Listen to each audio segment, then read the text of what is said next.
It's that time again. Welcome to the midweek. We're going to jump right in. We're going to have a lot of fun together today. But first of all, let's remind ourselves of what we talked about this weekend. As we continued in our Advent series, Greg talked to us through the story of John the Baptist about this idea of wilderness and how sometimes we can encounter it in our spiritual lives. Let's remind you. Watch this. Water brings life. It is that essential of a molecule. And in fact, without water, there is barrenness, there is dryness, there is, well, death.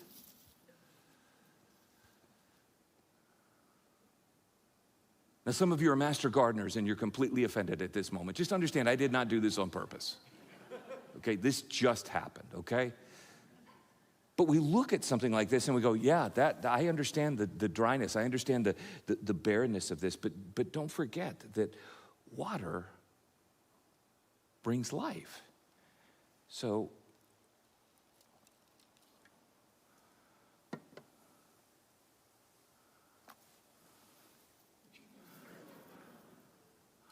let's do what they do in the cooking shows.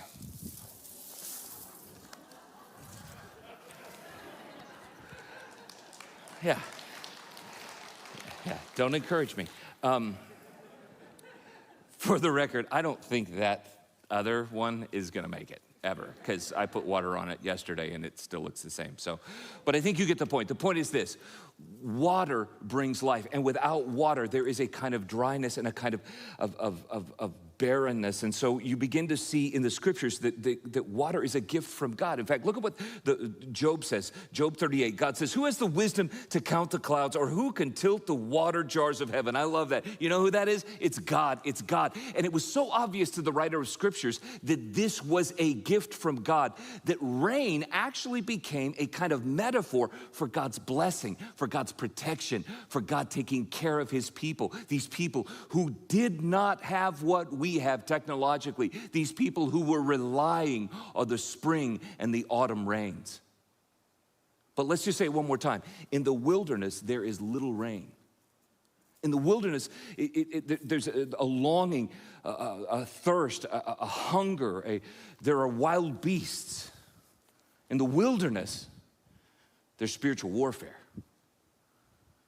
In the wilderness, a battle is often waged. In the wilderness, there's a brutal loneliness that sometimes shows up. And I want you to understand that this is a place where life is really, really hard. It is a place of great, great struggle. But now hear this. In the wilderness, God draws near. So in the wilderness, there's all these things that go on, Angela, but here we are. Before we kind of talk about that some more, because we're going to dig into this, but we're at the last midweek of the year. Of the year. The most wonderful time of the year. yeah, it is. Came to my mind. It is. We're going to take like a 2-week break. We talked about this last week, but we're going to take 2 weeks, and January 5th will be our next midweek. Next year, in 3 weeks. Next year. And it will be another wonderful time of the year. It will be a new year. It will be. And it will be wonderful. And in the meantime, we've got Christmas to celebrate together, which is part of why we're taking a couple of weeks off. And so, right. Christmas Eve is still going to be fabulous. Oh my gosh. Even though we're watching online together. Yes, and can I tell you, I was just talking to the team. I was having a conversation with Greg, and we were just talking about the fact that this Christmas Eve service is going to be, you know, they say Christmas specials, and we kind of did a spoof on that a few weeks ago, but the truth is this will be special. This will be a Christmas experience that we will want to make sure our neighbors and friends and family are at. Yeah. And we'll probably never forget how we celebrated Christmas this year. That's right. That's right. Yeah. Yeah. And then we'll be back here after that. And then we'll be back after that. So we're excited for all that God's up to, and we get to worship together as a church. And that, with all of that, I think we can kind of maybe jump back into the kind of what we're going to be talking about today. Right. And he talked about, can you remember when Greg talked about things that make you want something that you don't need? Oh yeah, the infomercials. Infomercials. Where we I don't know if create people problems remember that we those. don't have to try to sell, right? Right. Okay, well, Yeah. I'm going to tell them myself.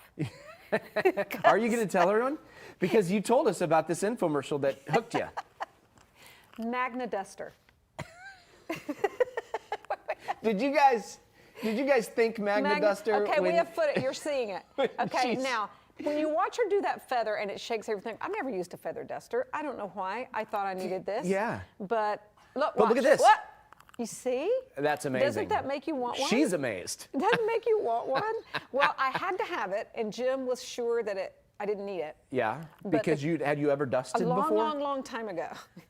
No, seriously. Wait, stop. No, I dusted, Angela, but I didn't use a feather dust. I didn't dust the blind. I didn't do that. Did you dust though? I mean, kind of.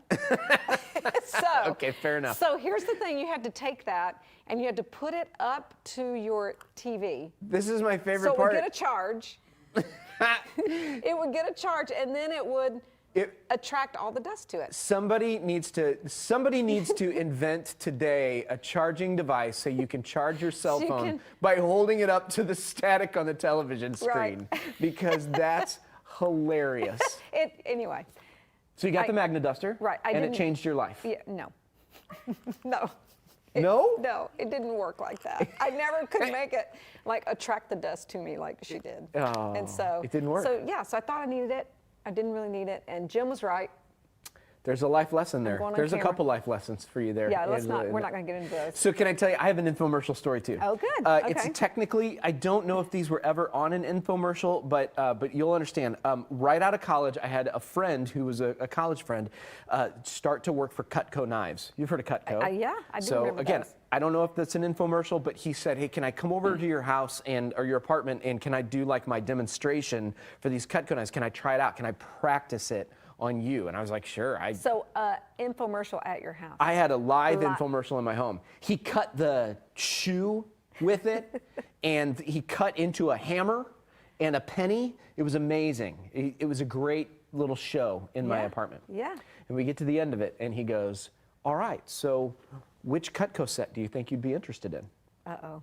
And I was like, oh, buddy, no, I'm a youth pastor that's just getting my start. My wife, my newlywed wife is a teacher. We have no money, and so we can't. Like these sets were like $500 or $600 Wow, a piece. yeah. And so finally he's like, well, what about an individual knife? So we look at the individual knife page, and there was a knife for $80. Which in those days, some of you know what I'm talking about. That's like ramen for a year. That's a lot. That's half the rent. That's taking care of things. But I felt so guilty that I bought this $80 knife. Wow. And then when Kim came home that night, I'll just say we almost didn't make it a year. That almost was the end. Because of your knife. Right there, because I spent $80 on a knife. But can I tell you the end of that story? The best part of that story? It's the sharpest knife in our kitchen. We still have it today. Even now, It's amazing. It's the best best $80 we ever spent. Perfect. Well, can I tell you the end of my story? Of the Magna Duster? Yeah, it didn't stay in my house a year. it just didn't work. It's not there anymore. No. Where'd you put it? I'm pretty sure we threw it away. Yeah, probably just put it in the trash. Well, that makes sense. I'm a fan of these silly products and things like that, these infomercials, and I thought this would be an interesting way for us to just highlight Youth Crossing, because first of all, Youth Crossing is so amazing and does so much for our students to help them kind of stay connected through this weird season that we're in, and they've done these in-home small groups, and they're pastoring our students, and I've got 2 Youth Crossing students in my home, and both of them, I'm so grateful for how they're staying connected to the church through Youth Crossing. But one of the ways they do that is they laugh. They have a lot of fun. And this summer, one of our guys on our staff, Youth Crossing staff, Ryan Muzinski, made his own infomercials to share with the students. And I get tickled every time. They are so funny. So we wanted to share one of those with you, just in keeping with the spirit of this conversation about infomercials. So take a look.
Portable Ranch. Just one member of the family of portable condiments. Also, be on the lookout for Portable Barbecue for all of your barbecue needs on the go. From our family to yours, we're here to serve. Portable condiments. Dinner's ready. Are you?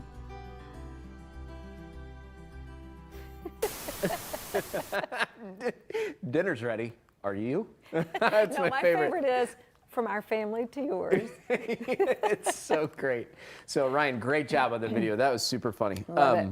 Love it. But again, this whole idea was we create problems that we don't Right. actually have. Right. It's a totally different thing when we're dealing with real life That's difficulty. right. Yeah. Yeah. Because the problems can be real. They can. And the wilderness can be real. The wilderness is a real place. Mm-hmm. So, Angela, we wanted to get our heads around this idea of wilderness. What is it like to be in the wilderness? What do people experience in the wilderness? Mm-hmm. So that we can understand maybe more of what Scripture's talking about when we're looking at this idea of being in these really difficult, dry places. Mm-hmm. And that led us to thinking about, well, a couple of things. First of all, we wanted to ask you all a little bit about your own experiences in the wilderness, right? So we have an interaction question. Right, yeah. So if you'll go in the chat and answer this question, what is the wilderness for you? What is your wilderness? What is the wilderness for you? So answer that, and we'll come back to that. Yeah, let us know what your answers are. And we'll just continue to wrestle with this subject for the rest of our evening. But one of the ways we'll do that is to get our minds, like I was saying about this idea of wilderness. We wanted to talk to one of our friends here who's on staff. He's a part of our creative team. He's a videographer, editor, serves on the team that puts the weekend services together. It's a super creative brain, Jonathan Nepper. But Jonathan also is one of these guys that loves to go out into the wilderness and do these adventures. He's a backpacker. He does this kind of stuff. And we wanted to ask him some questions about his own experiences in the literal wilderness. And he even brought a video to share with you. This is something that Jonathan put together. You'll see the artistry in this on a trip that Jonathan took with a couple of friends to the Sierra High Route, which is in California. So watch this beautiful video.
There ought to be a view around the world from such a mountain with depths behind sheer 100 feet, and sit on and look out and down with granite terraces and sun and shadows, you know the kind.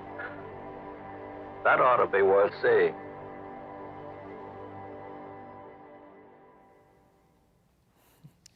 Wow. Just a beautiful video and an experience that you got to have, Jonathan. And we were talking about this as we were watching it the first time. That was that voice at the end of that video. Yeah. What is that? I had a crazy idea, when I was making that video, just partly because it was hard to gather content for that because it was a hard trip. Yeah, I was actually, like, when you were watching it, Yeah. we were watching your face, and it was coming back to you like, Yeah. oh man, that was hard. it was a tough trip. It was a was tough hard, trip. yeah. Very rocky, It was And beautiful physically footage, tough. and beautiful But footage. Robert Frost, he did a poem, and I cannot remember the name of that poem, but I wanted some voice that kind of made you feel like you were, experiencing it in a different way. Yeah, so that was his voice. Yeah. Which is Yeah, crazy. there's a recording of him, and I was like, that's perfect. I love Yeah, that. and it was That's perfect. awesome. It Yeah. was, yeah.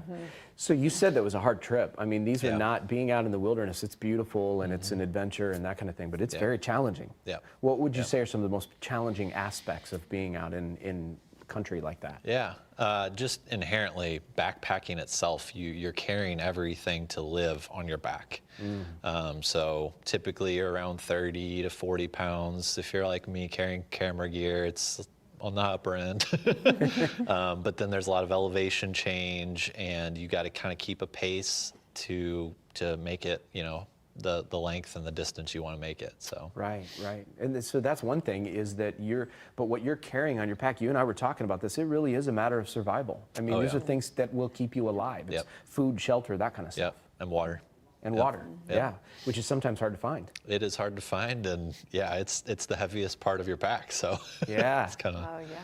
a a great necessity, but it's a heavy necessity. Yeah, yeah, for sure. So what else when you're out there in the wilderness and you're thinking about this, like what is it that for you that draws you to these trips and makes you want to do this again and again? Yeah, I think just creatively speaking, I love capturing those moments and just how beautiful of places there are. In a place like Sierra High Route, there's not a lot of people who even take that one on because it's tough.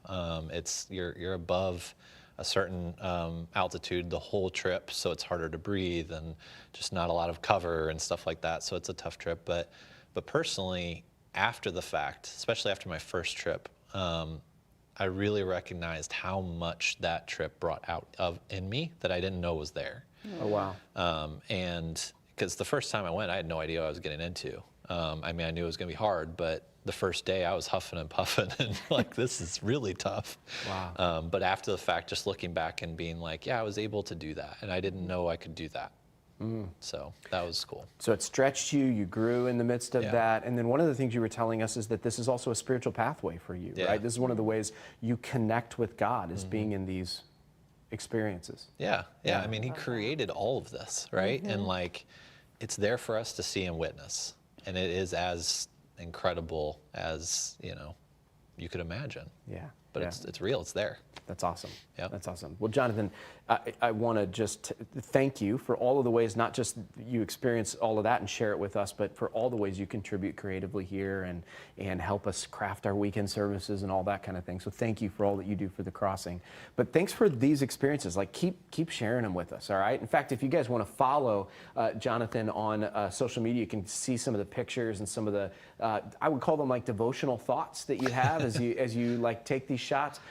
You can follow him on Instagram at jnepp, which is JKNEPP. That's his handle. And just enjoy them because they're absolutely beautiful. And we're so grateful that Jonathan was able to share that with us.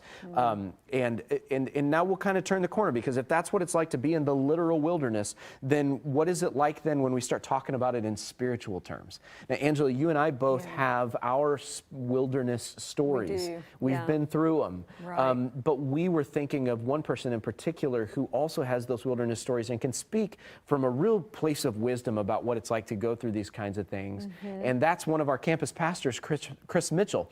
So now Chris is here with us on the Midweek. Chris, thank you so much for being here. Thank you. Yeah, it's good to be here. Yeah, I know folks at Mid Rivers all know who you are, and other people have seen you around. So now they're connecting those dots. But Chris, you and I actually first met when you were in the midst of one of these wilderness seasons. Yeah, that's right. I mean, when we met and you got to know me, I was in the wilderness in that moment in my life. And Right. part of it is I've been in ministry for almost 33 years.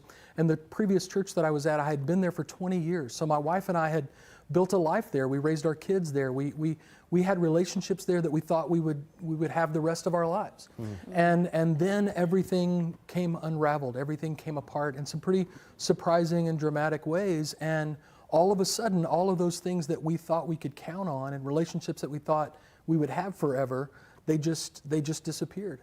And it was devastating. So it was that kind of a spiritual, not only like career and what am I going to do for my future and take care of my family, but what's about my life, the relationships and the people that I thought I could count on, my support system was all of a sudden gone. Yeah, and so Yeah. that's, again, then you found yourself in the wilderness, and that's when you and I met, and Yeah. because you eventually, it led you to being here at the Crossing, and Yeah. and you're not in a wilderness now, right? That's And we right. get to do this That together. It's story kind of has- a crazy place, I but know. not- It has kind of a happy ending, I guess, right? But I think one of the things that helped me in the middle of that wilderness was realizing that I had been in the wilderness before. right. And going back, to several moments in my life where that was true of me. I can even think back to when I was 25, and my brother, who was 27 at the time, was killed in a car accident.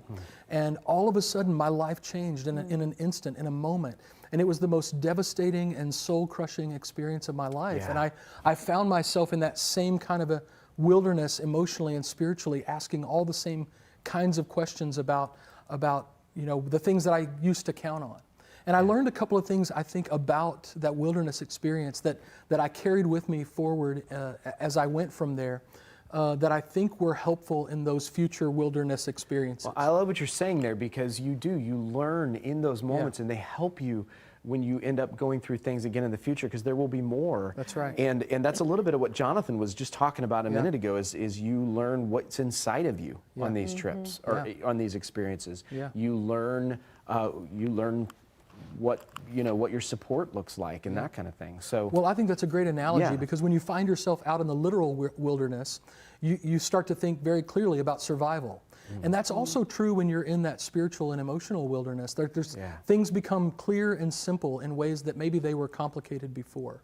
And I would say that the experience of being in that wilderness, it feels very disorienting, because you don't know what you can count on. And like I said, the things that you maybe thought you found security in before, all of a sudden aren't there, or aren't around, or aren't available to you like they are in normal times, whatever that looks like. In a normal time of our life, Right. we have access to some of those things. But what happens if those things are not available?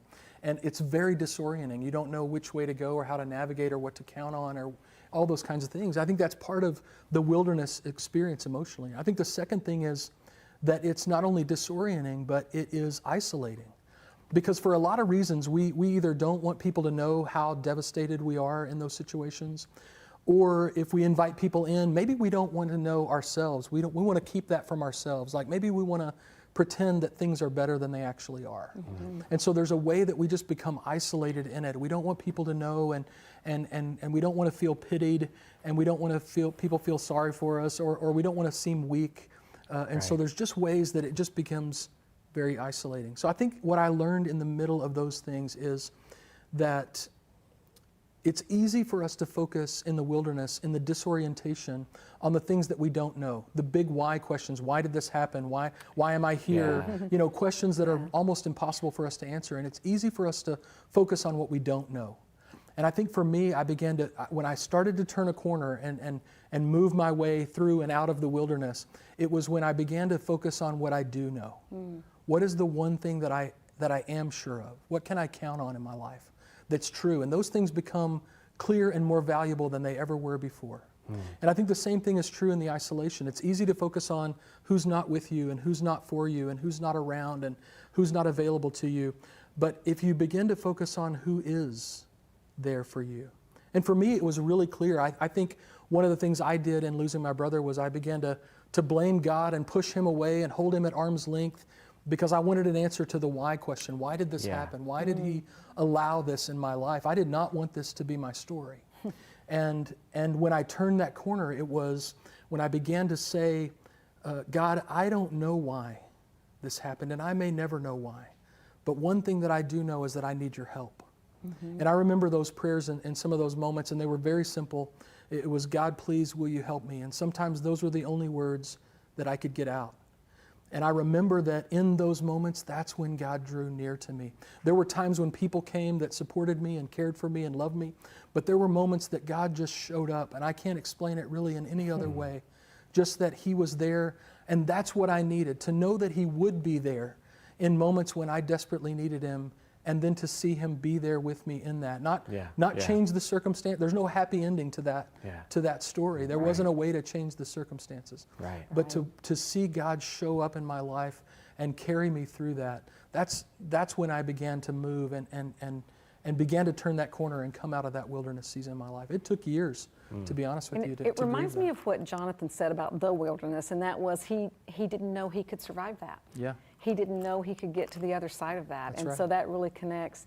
Gosh, thank you, Chris, for sharing that and sharing your heart with us. And it just means a lot to hear from you. Thank you. So Greg said this weekend when he talked about the wilderness, he said it's also a place where God draws near. And it's extremely lonely. It can be very lonely in the desert and in the wilderness. And what we learn is that he doesn't necessarily take us and walk us out of it right when we call on him. He doesn't remove the sorrow. He doesn't necessarily prevent the heartache. And what we can sense in a wilderness time, and it's what Chris was talking about, is we can sense a silence. Our questions aren't being answered. It can grow deathly quiet, and we can feel very lonely in the wilderness. Well, that made Tim think of a song by Andrew Peterson that just says that so beautifully. So we asked him to do it for you, and so he's going to do that now. Before he does that, let me just read some of your answers. Seasons of difficulty can make me feel like I'm struggling, I'm all alone, feeling like I need to have all the answers, feeling overwhelmed, intense anxiety, feeling like God is not with me, watching my son go through pain, and there's nothing I can do, desperate thoughts. Listen to the words of this song.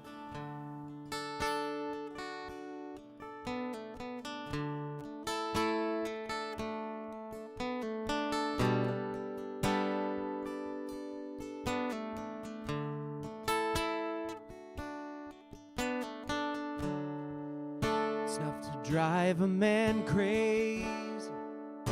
It'll break a man's faith. It's enough to make him wonder if he's ever been sane. When he's bleeding for comfort from thy staff and thy rod, and the heavens' only answer is the silence of God.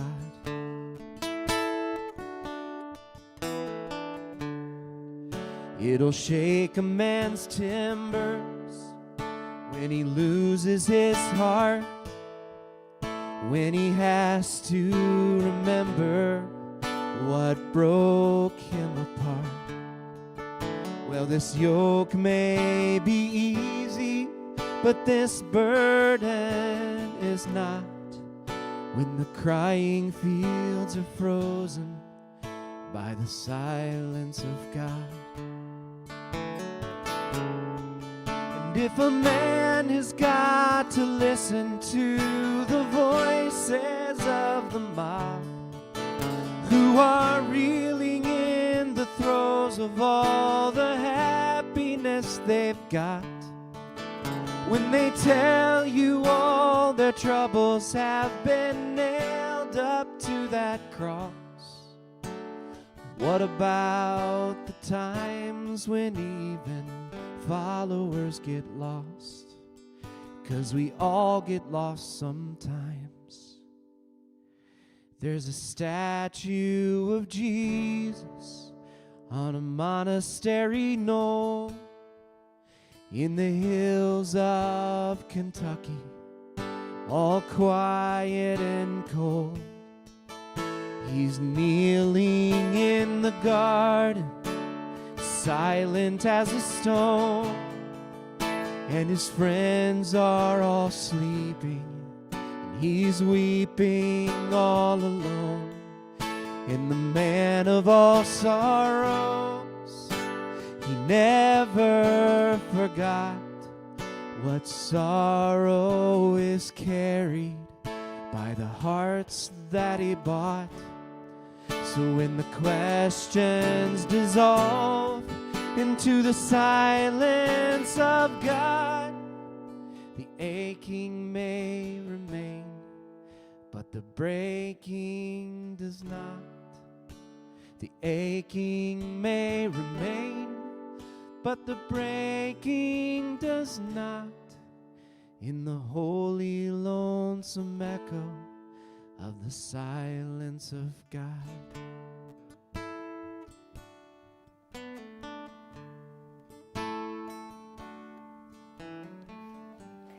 So you may be wondering why all this talk about the wilderness at Christmas time.